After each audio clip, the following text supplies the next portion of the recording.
मुसलमान भी आपसे संपर्क कर सकते हैं। यही काल था, मुस्लिम लीग ने फूट प्रजा में डाली और कहा बंटवारा होगा, खींचो रेखा काली। जब मुस्लिम त्वरित किया आदेश, कहा मैनाक सुनो बढ़ जाओ, रघुपति चरणों के आराधक को विश्राम कराओ।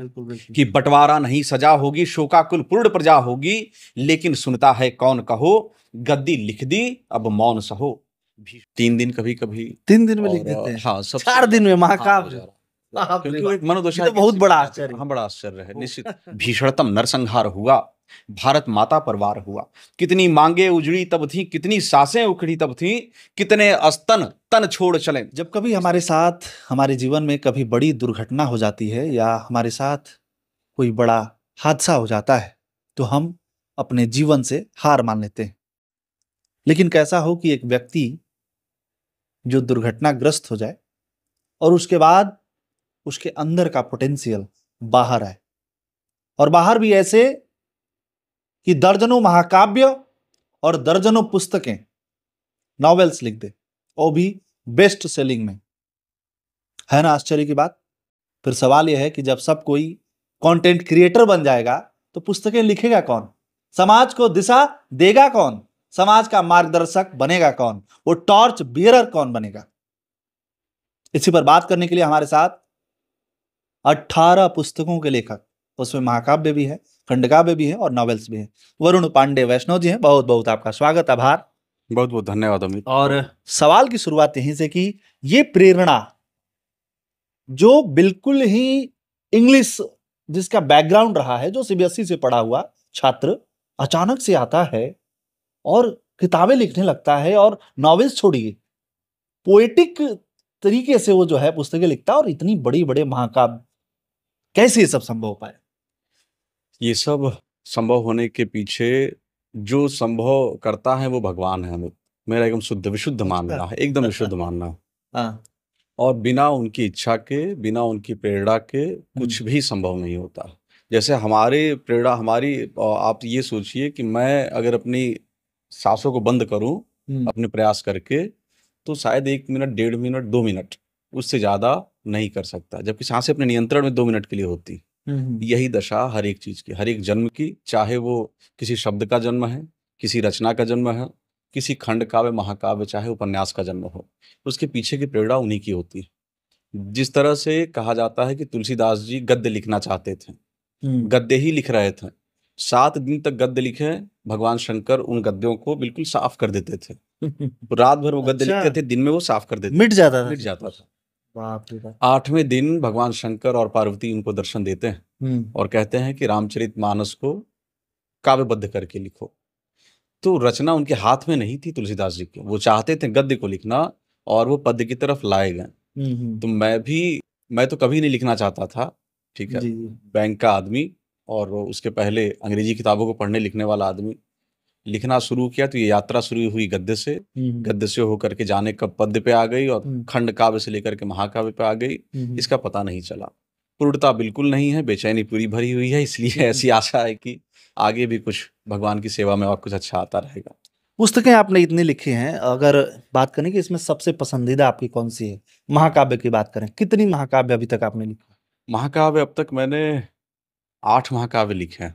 8 महाकाव्य हैं। अच्छा। और 9वां भी मुझे उम्मीद है कि हो गया है। अच्छा, कितने दिन लगते हैं महाकाव्य लिखने में? क्योंकि मैंने सुना है कि कई बार जीवन बीत जाता है। महाकाव्य क्या है कि आप महाकाव्य किसको कहते हैं, व्याकरणीय रूप से महाकाव्य किसको कहते हैं, मैं व्याकरण का आदमी नहीं हूं तो स्पष्ट बोल भी नहीं सकता।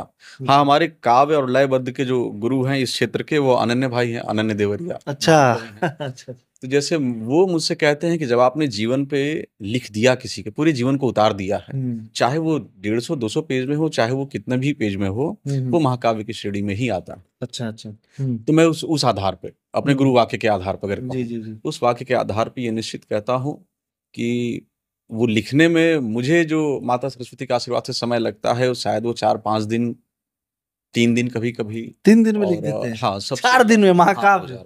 क्योंकि वो एक मनोदशा है, बहुत बड़ा आश्चर्य। हाँ, बड़ा आश्चर्य है निश्चित, मुझे भी लगता है। 3 दिन तो जो है, कविताएं लिखते लिखते हालत खराब हो जाती है, कहानी लिखने में। जैसे मैं आपको बताऊं कि आप अगर शुद्ध और सात्विक भगवत्ता के वाहक होके चल रहे हैं और भगवत कृपा है अगर ऐसा हो रहा है हाँ, तो ये चमत्कार घटते हैं। और मैं उस मिरेकल, हाँ, रियली इट्स मिरेकल। मैं खुद भी अगर लिखने के बाद पीछे पलटता हूँ, जब मोबाइल पे डेट देखता हूँ तो मैं खुद भी अचंभित रहता हूँ। थोड़ा सा कुछ सुनाएंगे क्या, बिल्कुल। जिससे धार पता चल सके? नहीं तो लोग कहेंगे कि ऐसे ही जो है बातचीत कर रहे हैं ये लोग। मैं आपको जो हमने मुख्यमंत्री जी के गुरु जी पे जो हमने महाकाव्य लिखा था, मैं उससे सुनाता हूँ, जो मेरा पहला महाकाव्य था। जी जी जी। कि देखिए, जब भारत के बंटवारे के समय वो किए कि भारत का यही काल था, मुस्लिम लीग ने फूट प्रजा में डाली और कहा बंटवारा होगा, खींचो रेखा काली। जब मुस्लिम लीग जिन्ना कहे थे ये भारत का बंटवारा होगा, ये गुरुजी ने कहा कि भारत का बंटवारा होगा, फिर से यही दोबारा होगा। कितनी बार कटेगा तनिए, कितनी बार बटेगा मनिए। क्यों भारत हो फिर खंड खंड, क्यों धरा हमारी हो विखंड। शक्ति पाने की कुटिल नीत, यह लीग लोभ सी है प्रतीत। सेवा का भाव दिखाते हैं और बाटो बाटो चिल्लाते हैं। क्या यही राष्ट्रहित चिंतन है? क्या यही परम हित मंथन है? घर में एक घर का बंटवारा हो, गद्दी का मोह ही प्यारा हो। यह दंश जहां भी लगता है, वह खड़े राष्ट्र को ठगता है। होता प्रयास रुक जाता है, जन जन विकास रुक जाता है। संग्रह संग्रह की सोच बढ़े, फिर त्याग नहीं मन रोष बढ़े। दिग्विजय नाथ गुरु थे आगे, बोले अब तो हिंदू जागे। बंटवारा नहीं सजा होगी, वो सजा ही भारत भुगता है, बंटवारे की बात की सजा। बिल्कुल बिल्कुल। कि बंटवारा नहीं सजा होगी, शोकाकुल पूर्ण प्रजा होगी। लेकिन सुनता है कौन कहो, गद्दी लिख दी अब मौन सहो। भीषणतम नरसंहार हुआ, भारत माता पर वार हुआ। कितनी मांगे उजड़ी तब थी, कितनी सांसें उखड़ी तब थी। कितने स्तन तन छोड़ चले, स्त्री विमर्श मुख मोड़ चले। लाशों पर लदी हुई लाशें, एक अबला पर कितनी सांसें। वो मृत थी या मृत प्राय सभी, इससे उत्तम मर जाएं सभी। क्या और लिखूं अश्रु बोले, अब कलम नहीं मुख को खोले। खंडित भारत की आजादी, यह दीप जला बिन ही बाती। खंडित भारत की आजादी, यह दीप जला बिन। एकदम ये सुन के जो है मेरे रोंगटे खड़े हो गए। और जो एक विभत्स रस होता है, साहित्य में रस होते हैं, उसमें जब आप काव्य पाठ करते हैं तो इन रसों की निष्पत्ति होती है। अभी विभत्स रस एकदम पूरा का पूरा दिमाग में वो चित्र घूम गया जो आपने जो है पढ़ा। जी बिल्कुल। हाँ, और ये सोचिए कि मैं तो लिख नहीं पाया, थोड़ा भावुक आदमी हूँ, ठीक है, तो कलम वहां तक जा भी नहीं सकती थी। लेकिन उन घटनाओं को अगर लिखा जाए तो फिर ये देखिए, तुलसीकृत श्री रामचरित मानस का सुंदरकांड का पुनर्सृजन इन्होंने कर दिया है भाई साहब ने। और ये बड़ी बात है, क्योंकि ऐसा शायद अब तक हुआ नहीं है। तो थोड़ा सा मैं इसको खुद ही चेक करूं एक बार पढ़ के, अगर कि जो है इसमें कितनी धार है। क्यों पढ़ सकता हूँ थोड़ा सा? इसमें ऐसा कुछ जो अध्याय भी है क्या उसमें उसी तरह से? यहाँ से बिल्कुल ये रामचरित मानस जो लिखे गए हैं, बाबा तुलसीदास जी ने लिखा है, उसी का हिंदी रूपांतरण। एक साहस तो नहीं कहूंगा, पुण्य साहस कहूंगा। अच्छा। एक पुण्य साहस किया। त्वरित किया आदेश, कहा मैनाक सुनो बढ़ जाओ। रघुपति चरणों के आराधक को विश्राम कराओ। सुनकर गिरि का नम्र निवेदन, रुद्र अंश मुस्काए।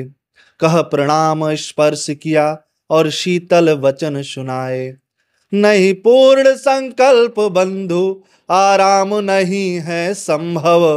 राम काज जब तक ना हो, मेरा विश्राम असंभव। रावण जिसके दुस्साहस ने हर ग्रह था प्रतिकारा। रावण जिसके सन्मुख आकर वक्र शनि था हारा। रावण जो की ग्रहों के ऊपर, रावण जो की अखिल ग्रहों के ऊपर सदा विराजे। रावण जो प्रतिकूल ग्रहों का बन कुभाग्य अधिराजे। क्या बात है, क्या शानदार पंक्तियां हैं। और लग रहा है कि मैं रामचरितमानस ही पढ़ रहा हूं। ये इसकी जो है विलक्षणता है, और कहीं ना कहीं ये हर व्यक्ति को पढ़नी चाहिए। एक सवाल अब हम वो करते हैं, आजकल के दौर में बहुत लोग लेखक बनना चाहते हैं, कवि बनना चाहते हैं, लेकिन आपने उनके लिए भी काम किया है। कोई आता है आपके पास, कहता है कि ये पुस्तक हम चाहते हैं कि लिखें, तो आप कहते हैं कि ऐसा है, हमारे प्रकाशन से आप मत लिखिए, पब्लिश मत कराइए, आपका खुद का प्रकाशन होना चाहिए। ये कैसे, ये क्यों करते हैं? देखिए, एक बात मैं कहूँ, मैं हमेशा से कहता हूँ कि जिस प्रयास को लेकर के भारत सरकार आज चिंतित है या बढ़ रही है आगे, लोगों को स्टार्टअप करने के लिए, लोगों के स्टार्टअप के लिए, मेरा बैकग्राउंड पढ़ाई का, मैनेजमेंट का रहा है। जी। और दूसरा ये कि मैं महत्वाकांक्षा से बड़ा दूर जीने वाला आदमी। मुझे कुछ ऑफर ऐसे भी रहे हैं जिनसे मैं सच कहूँ लाखों करोड़ों कमा सकता था, बड़े बड़े नेताओं पे, किसी पे लिख करके ऐसा। लेकिन ज्यादातर मेरा लिखना रहा है वो जो भारत जान सके आगे आकर के। तो मेरा पूरा विश्वास है कि भावी पीढ़ी के निर्माण में सुंदरकांड कौन लिखता है, कौन सा लेखक लिखता है, या मुझे नहीं पता है क्या कि खंडकाव्य महाकाव्य कम बिकता है। जानता हूँ थोड़ी सी उसकी भाषा अवधि टाइप की है, तो सब कोई नहीं समझ पाता है। आपने खड़ी बोली में लिख दी है, ये विशिष्ट बात है। हमारे साथ आप देखेंगे कि हमारे हाथ में अभी वही पुस्तक है जो हर कोई हिंदी समझने वाला इसको उसी सरलता से समझ सकता है जिस तरह से वो आम बोलचाल की भाषा में अपने भावनाओं का आदान प्रदान करता है। कहीं ना कहीं ये पुस्तक जो है एक माइलस्टोन है। टिप्स क्या देना चाहेंगे आधुनिक समय के लेखकों के लिए, कवियों के लिए? जैसे आप कोई भी लेखक अगर बनना चाहने से नहीं बन सकता है। पहली बात, एक सात्विकता का उसको वहन करके चलना पड़ेगा। अपने आहार को ठीक रखे, अपने विचार को ठीक रखे, और दूसरा मध्यमार्गी होके चले, ना राइट विंग ना लेफ्ट विंग। जैसे राइट लेफ्ट विंग वगैरह ये सब बहुत चलता है लिखने में, तो मुझे भी कभी कभार धमकी आई जाती है यहाँ से गुमनाम करके। लेकिन मैं एक बात सच कहूँ कि आप मध्यमार्गी रहिए। मध्यमार्गी भगवान का मार्ग है, हमारे राम जी का मार्ग है, ठीक है। तो राम जी के मार्ग पे चलिए, और उस मार्ग पे जो विचार आता है उसको लिखने में कोई संकोच नहीं करिए, लिखिए। कमाने के लिए मत लिखिए, लिखिए लिखने के लिए, अच्छा लिखने के लिए। कमाना बाद में जुड़ जाता है। मुसलमान भी आपसे संपर्क कर सकते हैं? कोई मुसलमान हमसे भिन्न नहीं है। मुसलमान हो, हिंदू, सब कोई सनातन का रहा है। मैं एक बात स्पष्ट कहता हूं कि हमारा सनातन धर्म भगवान सूर्य के प्रकाश की तरह। बाकी हर मत पंथ धर्म जो हैं वो आप कहिए कि सूर्य भगवान के प्रकाश से प्रकाशित होने वाले मत पंथ हैं, जिनको लौट करके भगवान सूर्य की रोशनी में वापस आना ही पड़ेगा, ठीक है। सब हर एक विलय जो है भगवान में होता है। तो भगवान सूर्य आदिदेव है हमारे, उनमें विलय होना ही होना है सबका। जी। तो कोई हमसे भिन्न नहीं है, ना मुसलमान हमसे भिन्न है, ना कोई किसी भी धर्म का व्यक्ति भिन्न नहीं है हमसे। हमारा अपना अंश है, अंग है वो। तो इस बातचीत को अब यहीं पे हम जो है समाप्त करते हैं। समय देने के लिए आपका शुक्रिया, धन्यवाद। आप लोगों का बहुत बहुत धन्यवाद आने के लिए।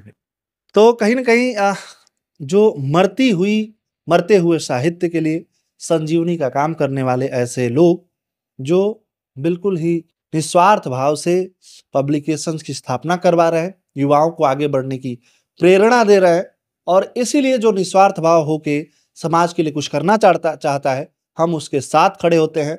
उसके इस पुनीत पावन काम में जुड़ के अपनी भी आहुति देना चाहते हैं, और यही काम हम करने की कोशिश कर रहे हैं। बाकी इस पूरे के पूरे बातचीत में आपको कौन सी चीज सबसे अच्छी लगी बताइएगा जरूर। बने रहिए हमारे साथ। नमस्कार।